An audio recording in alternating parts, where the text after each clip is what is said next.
Hello, good day. In this podcast, I have conversations with women who are building their businesses in their own way. We speak about the paths they've walked, the moments of meeting their edges, and the shifts that followed and allowed them to integrate feminine energetics into their work. These are honest conversations about building, leading, and creating from the inside out, meant to inspire women to unmute their voices and build in ways that are uniquely their own. Deblina is a strategist and a guide who helps leaders navigate complexity with clarity, courage, and humanity. With an Indian German roots and decades of experience in international environments, she brings a beautiful blend of sharp thinking, emotional intelligence, and deep sensitivity to energy, bridging the hard world of strategy with the soft world of trust and culture. She believes real impact happens when people are taken along. And she's passionate about creating spaces where leadership becomes more conscious, client centric, and kind. She's a single mother, and Deblina lives what she teaches, rewriting stories, choosing alignment, and building change step by step from the inside out. Hello, Deblina. Welcome. Already have goosebumps. We haven't even started yet, and I've got goosebumps all over. Oh, well, Thank then you. I'm happy. Then that's a beautiful description of who you are. And this is the energy that we are going to bring in today. So welcome, welcome. It's my pleasure to have you here. Already in the meeting that we had last week, I really felt this drive of yours and this intelligence that you get to shape shift. You shape shift the intelligence to bring the softness into the from bridging both worlds. And so I would love to hear more about you today. Please share what do you do. So I'll just ask, what do you do, and from there please take us into your world. What did I do or what did I do? I didn't understand it correctly. I'm sorry. Oh, the connection is not good. Yeah, could you just repeat the question? Yes, of course. I asked, what do you do? And Mhm. based on that, what do you do? Please take us into your world. As you have mentioned in your introduction, I am building bridges. I'm building bridges between entrepreneurs, large corporate organizations, medium-sized companies, their leaders, and their people. Mhm. And why do I do that? Organizations don't just exist to exist, they all have a purpose. And they sell products, they want to expand their business, and they want to flourish. And my role as a management consultant is to help organizations, for instance, be clear about their strategy, understand where they wish to go moving forward. I help organizations with collaboration partners to implement changes which don't happen just instantly like that. Implementing changes substantially requires a very smart balance between elements that really drive the change, that make sure you stay on it, and elements that make sure that you create a safe space where exploration of new things are possible, where you can also, question behaviors and alter them. Mhm. And yeah, we do that in different areas. It could be anything from helping organizations go through product innovation, explore new markets, implement IT systems, and yeah, at times also navigate through crisis and all that comes with it. Mhm. And yeah, I have two associated roles to being a management consultant. One is I also coach leaders of organizations. Mhm. It's like a natural organic development that has happened. That leaders say, yeah, it's one thing, that we're in this change process or the strategy definition process, but the other is, what can I do as a leader to really take my people along? Yeah. Or how can I, as a leader, grow into the role and the requirements of the current moment? Yeah. And then at times I am allowed to moderate leadership conferences, panels, which are mainly there to either establish new knowledge or to create new spaces to think differently. Yeah. That's what I'm doing. I love that you are also bringing in the fact that the leaders we have when a company change or anything is changing within your area of expertise when it's with a company, the leader, the person that is leading that change also needs to address the way that they have been doing things. And Absolutely. yeah, do you feel that is something that has been lacking in the past or that there has not been enough attention on, which is maybe the reason why change could fail? There's some countries, some cultures which are much more aware, and there are others which still pay a lot of attention to the business plan. And the business plan is an absolute requirement. Yes, if you don't know how much money you have to spend, then you won't spend it wisely. So, having said that, yes, there's plenty of room for improvement to create most value for the money that organizations intend to spend. So, I still see mergers and acquisitions happening without the cultures of the potential organizations, being taken into account. And then the surprise is big after some time that maybe that was not, the smartest ideal and a lot of money was lost. Mhm. And why is money lost? Because the cultural element to really see do our products, our people, the way we look at clients, is that really, a win-win? That is something that is lacking. And that's where exactly that element comes into place, where you asked, do I think it has been neglected? Yes, not all over the world, but in many places, yeah, Yeah. that is one crucial factor to invest in. Yeah, it's. I love that. Well, I speak. I'm not in the corporate world, Mhm. but when I Mhm. speak about change and about the change that Yes. I witness and that I see in general, I speak a lot about we have been building in a hierarchical system, and there's Mhm. much more desire now to have a matriarchal system where there is more balance between the boss at the top and the employees at the bottom. So how to take everybody along to work together instead of I'm the boss, you listen, to create more of an exchange. Is that also something that you see happening or that you? The industry. Mhm. And what I do see happening that on the one hand, organizations demand a lot more ownership and accountability from their people. They want people to actively lead, while they often don't offer, let's say, what is required, the environment for this type of learning to happen and to flourish, or Mhm. the structures that actually make it attractive for people to act like that. And then I think it's also a question of whether it is a, let's say, established corporate house, or whether it is a startup, or whether it is something that has been existing maybe for 10, 15 years. And a lot very much has to do with mindset, but also structures. There are structures where the mindset of people there might be sufficient people to have a mindset that can really foster what you are explaining, but the structures might not actually, go in sync with that. So there's not a one syllabus answer to this. And whether I see a global trend or a trend, I see a lot of desire of people who wish to shape that, and I do see that they're not always allowed to shape, though they would like to.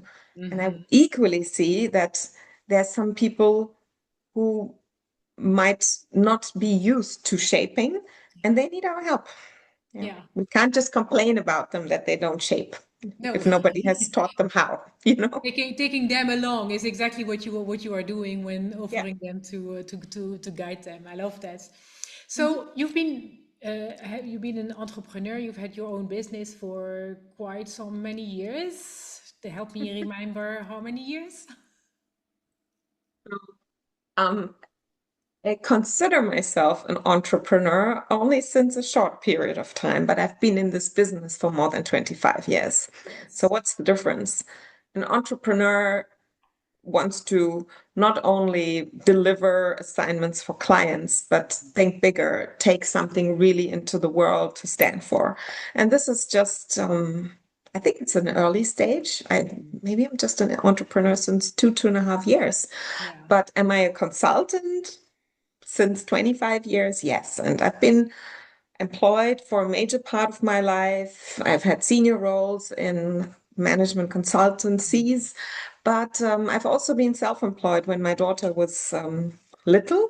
Mhm. But that time I didn't consider myself an entrepreneur. That time I was a freelancer. And today I stand for other things and I want to drive more, more the idea of how I believe business all in all should be run. That's a difference between just, executing jobs and Yes. building something. Yeah. Yes, and also having that, I feel also there's a difference in having that freedom when you are like the official entrepreneur name and label. There is a little bit more of that freedom to say yes to a project and to really step into a work or a project or a co-working relationship based on yes, this is a space I want to be for that period of time and really support that change or that manager. And then you get to re-evaluate, is that something I want to stay in? Because as an employee, often we don't really feel that we have that choice of being in a space, staying in a space. We feel a little bit like, well, I have to because it's my job. Yeah, um, I think I consider myself really blessed. There have been many occasions, also as an employed consultant or as an employed leader in a consultancy, where I was allowed to make really good choices and where I would have a say in what, where can I contribute most to the client development, to the organizational development.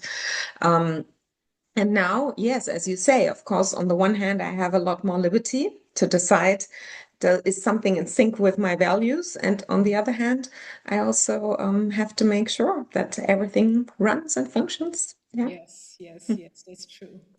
So, is there a time in your career that you ever felt that there was an edge, or maybe a period of depression, burnout, whatever name? Those are maybe not really nice labels, but a time, Real. yeah, that you felt, well, I can't do this in that way anymore. I need to change my ways. And could you describe that period for us? Yes, there certainly have been, but the let's say the triggers they were different. So one of the most recent ones was where different things in life happen together. It's not been one single event, then led to another. But you see, my desire to shape has always come in sync with the desire to respond to client needs flexibly. Mhm. And there are sometimes structures where this is very easy, and then there are sometimes structures where um, finding that path is more difficult. And if then life in parallel comes with challenges, like not having to, but choosing to take care of family members or being hit in my private life by what nice presence COVID has held in place for me. That combination led me to a point where, at least for a certain period of time, I thought, why didn't I become a dentist? Yes. Why, why am I faced with a situation where certain clients will require travel at a period, not in general, but at a period where doing this in my family situation, in my health situation of that time, it was not just a stretch, but it was not possible. And yeah, so that made me reconsider, and I felt in a way super unhappy for a while because number one, the work environment in which I was demanded things of me, and rightly so, which I couldn't fulfill at that time. And my private life, and my body demanded things of me, and there was, it was just not in sync. Yeah. But the last thing I expected when I then, stepped out of that role that time was that you and I would be talking 2, 3 years later about me being an entrepreneur in the same field. That did come as a surprise to me, and I used coaching to get there because I thought, okay, I'm single mom, and COVID is, just now, disappearing maybe in a way, or maybe we can handle it more in our daily life. But I need a good job, and I can't. I can't give myself time to really think because I have to provide. And then I did 2 coachings and I realized, okay, maybe it's better to follow my inner voice and, to make time. Yes. So, Yes. yeah. I love this. Thank you for sharing, because this is exactly the moments that are to me so precious, when we realize that what we've been doing has been brought to us from the outside world, and at one point there's this movement from the inside out. That's okay, I can learn, I can receive a lot of things from outside that is going to maybe help, because there are a lot of tools that are really helpful.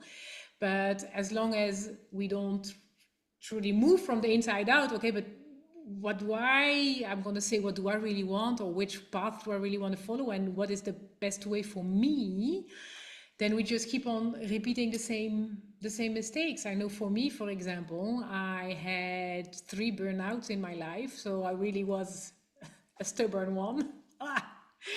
Trying really that thriving force that was just making me go blind to my inner guidance, so to say. And yeah, and once you realize, but there's also something that wants to come out of me, instead Yeah. of something that wants to be put in. Yeah, yeah. Listening to you makes me remember one thing, and that wasn't, yeah, it's so interesting. When we revisit our past, then sometimes we only notice things when we are directly in a conversation. So there was a period when my daughter was little, and that was the first time I was really struggling with a mental condition of mine. And for a couple of months, I took care of our family.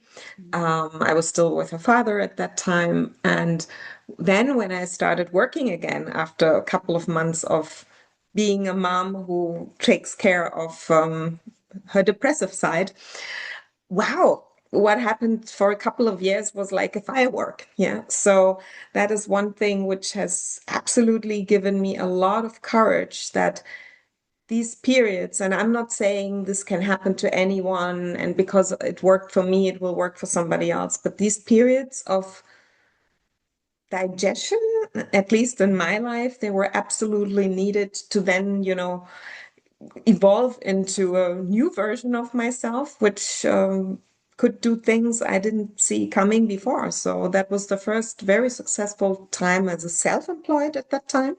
And I was very particular of what projects I take on and whatnot. And now this time as well. I mean, I was very, yeah, my health, my private situation, health of my kids, that was one key thing, really demanded me to think differently. And but that I'm now again allowed to work in the field that I love, that I didn't see coming. And it had you asked me a couple of years ago, I would have said, Ghislaine, it's not possible. Yeah. And so, is it that inner force, that movement that you felt, okay, there's more? Is that what guided you actually to be where you are now, and being able to tell me, I really do what I love and work on projects that I love? Think, okay, there have been 3 occasions in my life where maybe it sounds like big words, I don't have better words right now, where I said, I'm willing to step back from my career Mhm, for my family situation. mhm, And that was the third time. And I felt a bit like a victim for a certain period, because I thought, hmm, I'm 40 plus and um, who might want me in a couple of years if I step back? Nevertheless, the value of being the mom who looks into the eyes of a 25, 30-year-old, if I'm hopefully still there, when she's that age, the my driving force was I wanted to be a mom who was there for my kid, number one. And I wanted to ideally be, and that came later, it evolved over the following weeks and months. I thought I also wish to be a mom who's shown her paths that when things feel pretty hopeless, and I have not mentioned, of course, everything that was going on during these years, that somehow I'm turning, what is really messy into something beautiful. And that urge to say, no, I'm stepping down for the third time, plus situation around me has not been a all in all kind one in my life for the last few years. And I want to be the shaper. And that grew. And Mhm. also with that, the encouragement to say, I will be available for her, but she will also see that if things are messy, Mhm. step by step, not from one day to the other, we Yeah. can create a life that is really worth living. And yeah, I'm on that path. I'm not saying I've reached or anything. Is that well? It's continue. We are always Yeah. on the path, aren't we? Yeah. Is Yes. that what was that, or is that because I hear you saying it's still here? Is that a desire to yes be a mom, but also be an example of how to thrive in life and how to be a woman and like that is to set that example. Is that a desire? 100%. Yeah. 100%. And also, I don't want yes, today we are talking about also, let's say, the feminine element, but the Mhm. feminine element to me is not restricted to women, you know, but I that, agree. Yeah. yeah, but that the awareness that, for instance, being kind instead of nice, yeah, that to me is nothing which associated to being you don't need to be a woman. You just need to be a human being for being for that. Yes. And yeah, so I'm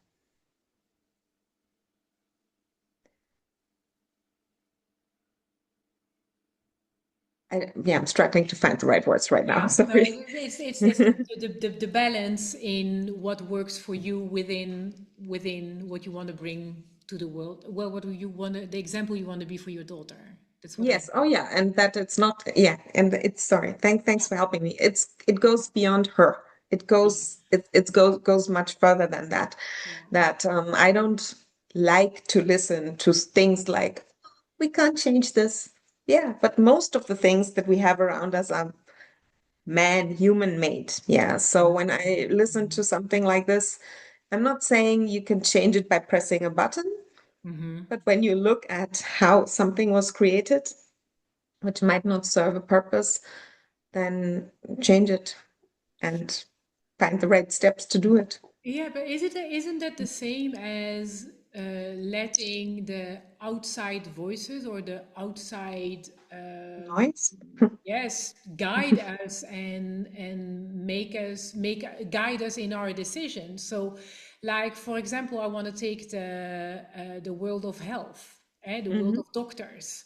The doctor Right? said this, so this is what it is. When in truth, I'm the owner of my health. Of course, there are. I mean, I break my arm, I Hmm. go to the hospital, and I say, "Please Hmm. help me." Uh, but and I wanna suggest talking about less less big things. But for example, we are so used to thinking that the knowledge of our health and the knowledge of how our body thrives the best is outside of ourselves. When in fact, we also have a lot to discover when it comes to our health. Maybe for me, walking is better than going to the gym. When a specialist will say, well, listen, you need to go to the gym. And then, I can learn from that point to trust myself again and make the steps that are the best for me. I tasted a little bit of that in what you said. We also get to when someone says it's not possible, Well, you have things also, you can look at things from your own perspective and see how you can adapt to that statement. That's a really good example, which I don't think is just applicable to health, but I think it's applicable to any situation where we feel dependent on the outside world. Yes, this Mhm. could be health, this could be job. And I think societies across the world are at different maturity levels where taking ownership is something very common and normal versus some people don't know how that works. And there are areas in my life where I'm, trying to figure it out. And then there are other areas in my life where I can say, thank God that I was able to access good doctors or good therapists or good coaches or good peers, good Mhm. colleagues, great dialogue partners to Yes. then make sense of what I actually need. And so for me, it's a mix. It's again that element where we as humans need community, need Mhm. connection to Mhm. actually gain insights. They don't have to be the insight of somebody else doesn't have to match exactly with our needs, but Mhm. it can give us inspiration to then say, and what does my inner voice say? I find that gaining insights from others and really going into the inner dialogue, that combination, I find that personally very valuable. And when I transfer to my job, that is what I try to tell my clients. It's not Mhm. us telling you, what to do. Like the doctor says, do physiotherapy, for instance, Yeah. but I'm giving you options. But what you then do with it, Mhm. that only you can judge for yourself and explore what makes most sense to you. Yeah. Who Yes, are we to say for a different person what's right for them? exactly. And it should be complementary. Hmm. It should be complementary to each other, or Hmm. those two aspects should be complementary to each other. Yeah. So, But you brought up the health aspect. So what makes that element so special or of relevance to you? well, when it comes to health, I truly believe that there's only a very, very small part that we know about how the Hmm. human body works. Hmm. And I believe that our health is much more influenced by our emotions, our thought patterns, the houses that we create around us. Hmm. Are we in a space where we truly can relax and truly be comfortable? Or are we in a space that is continuously bringing stress on our system? Yeah. And I mentioned the healthcare in particular because healthcare looks at one aspect of us. Hmm. And the healthcare, like the hospitals, the doctors, not Hmm. holistic healthcare. Yeah. And that's something that I believe we can take ownership on when, yes, Hmm. the doctor says this and this is part of it. And then what is there more about me and about my body and about my life? One of the craziest things that was to me, you mentioned COVID. I remember one of the nourishment advice when you were sick with COVID Hmm. was ice cream, Snickers, and Yeah. something else that really lacked nourishment. I think it was rice and sauce, And I was like looking at those nourishment advice, and I'm like, okay, but let's rewire this. Yes, you're sick, so you're probably not really gonna want to eat as much as you want, but then giving the advice to eat anything, to me that was like crazy. I mean, I'll give a personal example. I got sick when I was traveling in September, and I wouldn't get better, and I called my insurance and I said I want to go home, and they said, well, we need a doctor to sign you off to be able to fly. And he Hmm. didn't. He said, I'm really sorry, ma'am, but you are too sick. And I had an infection in my mouth, which I couldn't Hmm. eat and I couldn't Hmm. drink. Everything was hurting. And at that point, he said to me, well, ma'am, if you don't eat, you won't heal, which I can understand in Hmm. my non-doctor mind, I can understand. Had these symptoms, or were you just saying you were ill and giving an example of you having been ill? And No, this is true. This is a true story. you know, Yes. no, true, I got, but are you referring to symptoms that you had during COVID, or you were ill and you didn't have COVID? This was another Okay, situation. okay, Yeah. okay. This was another situation. Yeah. Okay. Hmm. And then he said to me, "Well, maybe you need to eat ice cream if you because my mouth was in pain." He said, "Maybe you know you need to eat ice cream." And I looked at him and I said, "But there's no nourishment in ice cream. How is eating an ice cream going to support my system to go into healing?" Well, he didn't have an answer. So that to me was just like, oh, and so I believe that it's really comfortable to trust someone else to say what we It need is to pretty, do. you know, vegetable puree Hmm? frozen so Ah, that it can dissolve in your mouth. yes, Trying to be something kind like that. towards the guy. Mhm. So I Mhm. said, "Thank you, sir. Have a nice day. See you later." Mhm. I didn't get to go home, but what he made me understand, because I hadn't been really drinking enough or eating anything, because even a like soft boiled egg would be painful to chew on. But what he made me realize is that I needed to get my system working. So I took his advice, but I reframed it in my understanding of food and of nourishment. And Mhm. so this is what we tend to do. We tend just to forget our own wisdom and our own understanding of the world, which doesn't mean that we need to go against the doctors, because there's a lot of knowledge there, but there's also a lot of inner knowing. And within the society that we work that we live that we work and live in, the boss is right, we follow the rules, this is the chief of this, and we listen to him. And I understand that we need to have a certain organization. Like I often give the example of stopping at a red light. Yes, if we all would be driving through the red lights, it would be chaos. So we need some guidelines. When it's red, we stop. When it's green, we go. And still is important, if the light becomes green, but there's this child still crossing, you're not gonna drive. Makes Yeah. sense.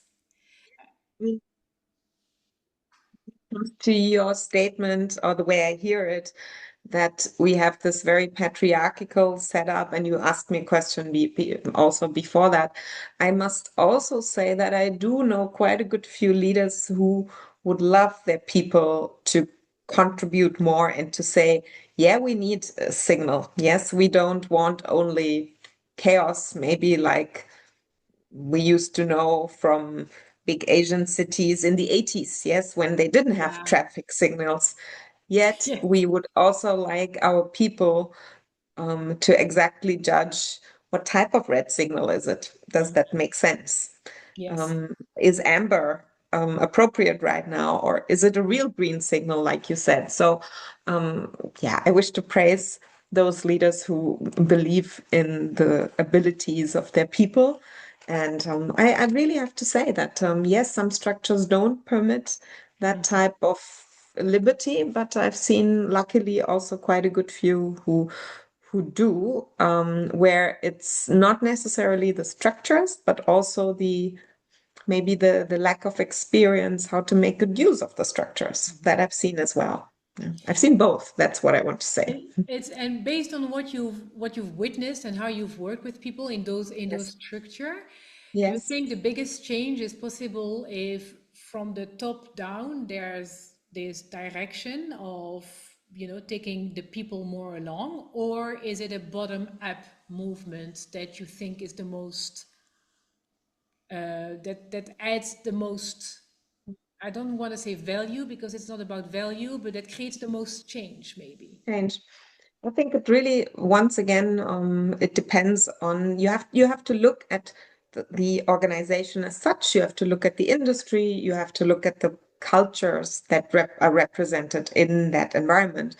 And that makes a very big difference to the answer. So otherwise, it would be easy to say, if you undergo changes, do always bup, bup, bup. Hmm. Um, Because there is then certain, we go into the same kind of yeah, mentality there, and there, thinking. Yeah. there are certain non-negotiables. And one non-negotiable, which I see top down, is to define where do we want to go and where do we not want to go. Having said that, how this direction is created can still include, yes, different perspectives from across the organization and from different levels. But the final decisions, budgeting decisions, ownership decisions of where an organization will go, they should come from the top, yeah? But Mhm. they shouldn't do that purely in isolation. They should use the wisdom of their organization. And people know a lot. Speak to them, Yeah. engage them, yes? So there are other organizations, and that I consider weak leadership, who say, yeah, I grew up with the idea that when I'm around 50, I will have plenty of employees taking care of everything. I just wish to lean back and not do anything. Yeah. Let my people do everything. And then things might evolve in a manner that people have not been taught what it means to be leaders without a title, what it means to collaborate in a manner that something can flourish. And then chaos happens. So Mm, bottom-up approaches, they don't just function by saying, oh, we're such a bottom-up organization. And, here a person of any grade and rank or experience level can basically contribute, and then we will go into the right direction. No, it requires some navigation. Yes. Otherwise, it's like in life in general. Yes. If you do a couple of things here and Exactly. there, you try out a lot of things, but do you actually move towards where you wish to go? Yes. Well, Well, exactly. It's not just stepping forward blindly following a goal that we have. It's also how are we, what are your values, what are your standards? And mhm, when, with the manager or the director or the owner of a business on in a big level, in a big enterprise, but also for us as entrepreneurs, what is it that we want to bring into the world, and who are the people, what kind of people do we want to gather around us? And there are some people that I do not want to work with, just not because they are bad, but just because it doesn't align with my standards and my value and what I want to bring into the world, even though if they're just their own entrepreneurs. I mean, it's not just because it's going to support my company and help me make the numbers, I will do that. be conscious of who you collaborate with. And there, I find intuition plays a very big role. Yes. So, yeah, to select the people who can really jointly make things happen. Yeah. So I have one more question for you. It's Yes. about your intuition and your pull forward from your the pull from your heart. Mhm. Could you give examples of things that you changed because of that understanding that it brings you more joy maybe to work with your intuition? Yes. So, for instance, in the situation in which I was a few years back, where I was searching for my next step that matched more my family situation, my health situation, I used my intuition strongly in selecting the next role. So, Yeah.